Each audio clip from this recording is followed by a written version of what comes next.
Hey y'all, so I was home today, not feeling well at all.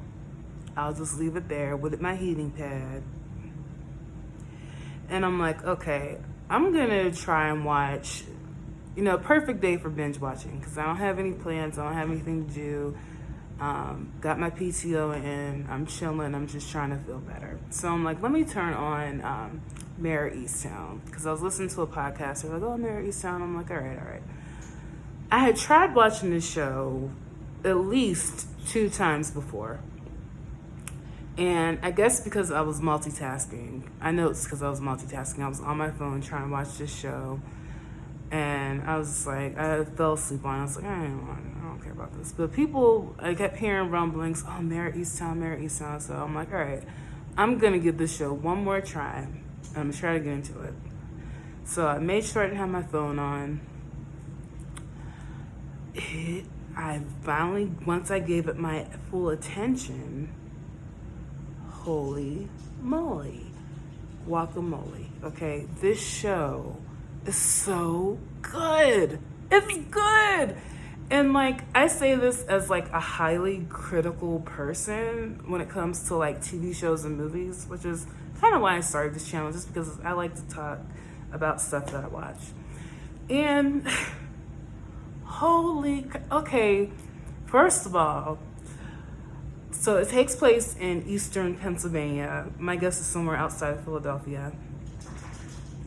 And boy, they got the aesthetic of this show. If you have ever set foot in a town in Pennsylvania that was not Pittsburgh and was not the city of Philadelphia, any town in Pennsylvania, if you've ever been there, and is ever, people keep talking about Wawa, they definitely picked up the aesthetic from Wawa, definitely. But this hats off to the costume department, the hair, they got it all the way right. So from the not bad haircuts, but this is working class town, so they got everybody's wardrobe right. Kate Winslet, I don't think it's an intentional ombre, but she's got, her long brown roots and blonde highlights on the back, they definitely made her look like, somebody you pass at the store, somebody you see at the grocery store. But let me get into it. Kate Winslet stars as Mare of Easttown, the name of the show, Mare. You find out in later episodes her name is Mary Ann, because her mom calls out her full name eventually. But she's this rough and gruff, tough. What is she? She is a detective. She's a detective for the police department.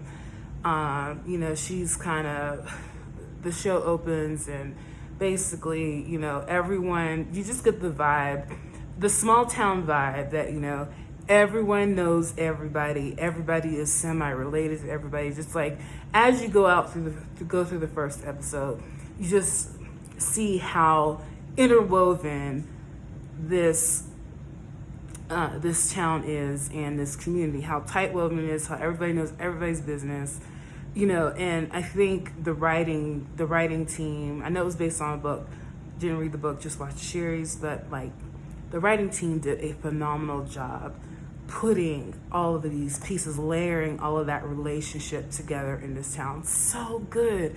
And it just reminded me of where I grew up. I grew up in Western Pennsylvania.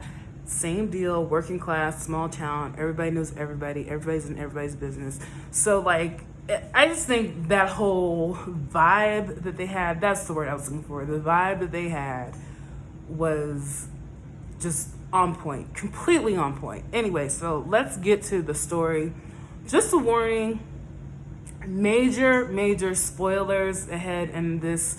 I don't know if this is a review or a recap, just my reaction to this show, because I done sat up here and binge watched the first 6 episodes. The show only has 7 episodes, and the last episode airs this weekend, so I'm gonna be on it because I have to figure out this last piece of the story. But Anyway, so the show opens up.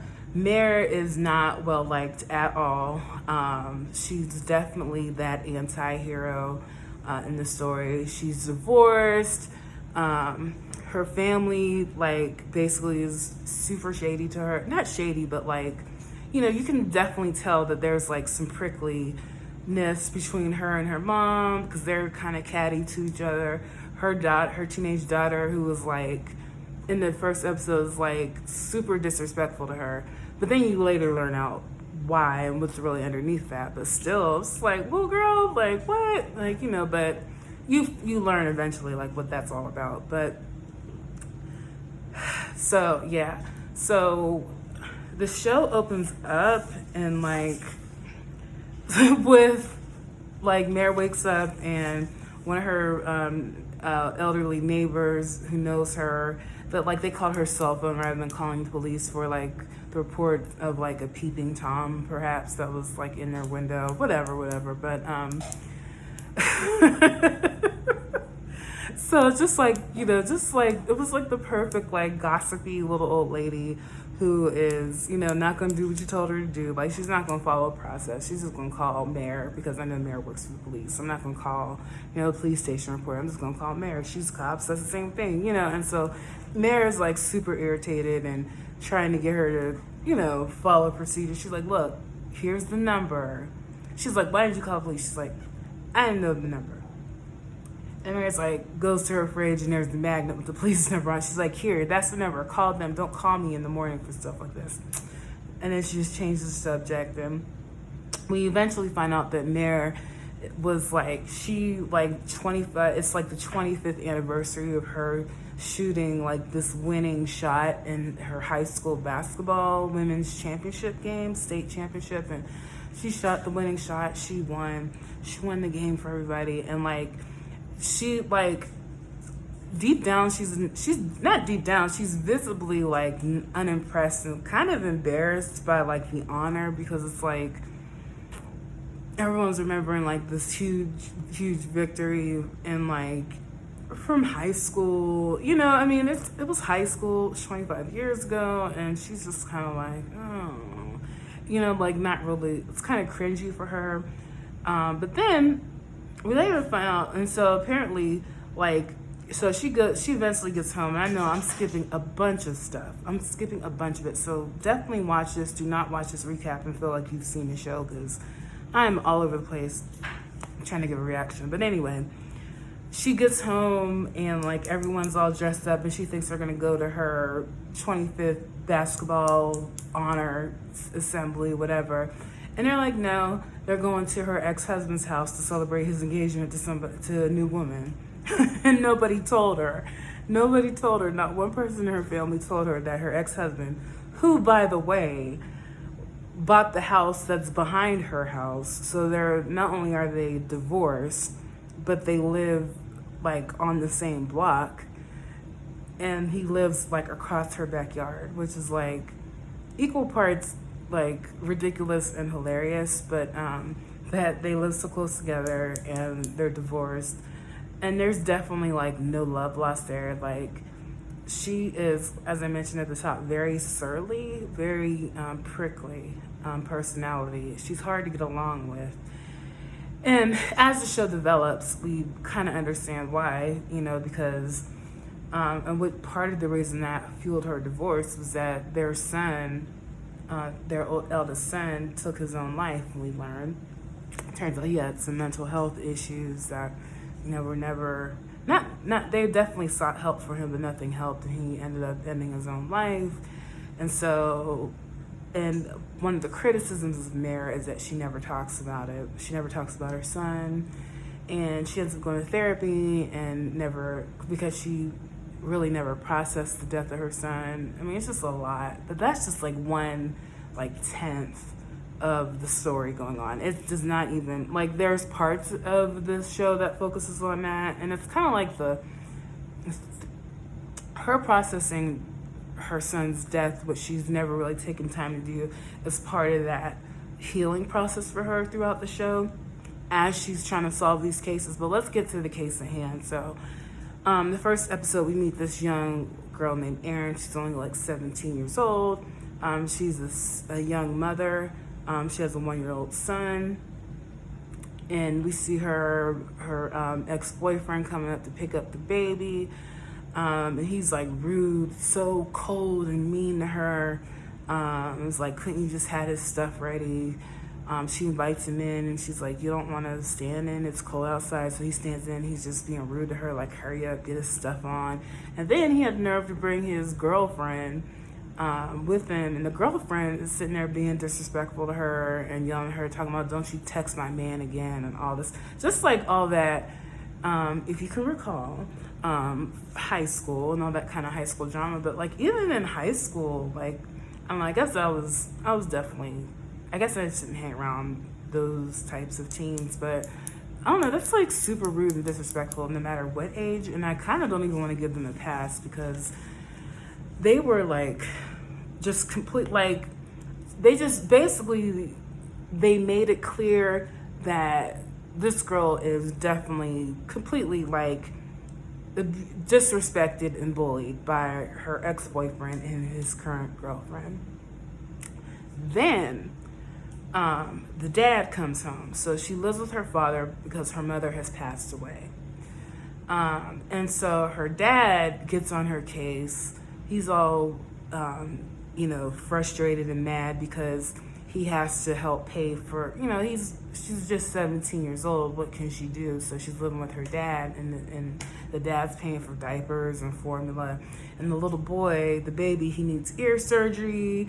And the dad and the boyfriend, the boyfriend's like, I don't have the $1,600 for the deductible to get the surgery. So I told you, if you need money, you need to go through the court. Don't talk to me about it. Just being just like a big old you-know-what. So that happens. Oh, yes. How can I forget? So the story was looming over like that whole town is the fact that it's been a year since this girl named Katie disappeared without a trace. And the mom, who is like battling cancer and is like a cashier at the gas station, is like holding a press conference blaming the police and kind of Mare in particular, with the fact that, the case has been unsolved. They don't know anything more than they did the day she disappeared, and all this and all that. And so all this has happened the same day that like Mare's supposed to be celebrated. So there's a lot going on, lots of layers going on here. And so Mare's just like mad, like, why you gotta put me on blast like that? So I'm just gonna skip ahead. So we get to, there's some other things that are going on. So we get to the assembly at the school where they're gonna honor Mare. So all the basketball players in the lineup that were in that game, turns out we done met them throughout the episode.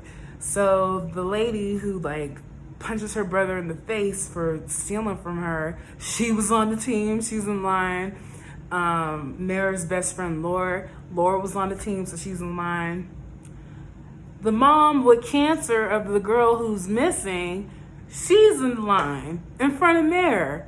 And so Mare like confronts her about putting her on blast, and they start arguing and all this at the assembly.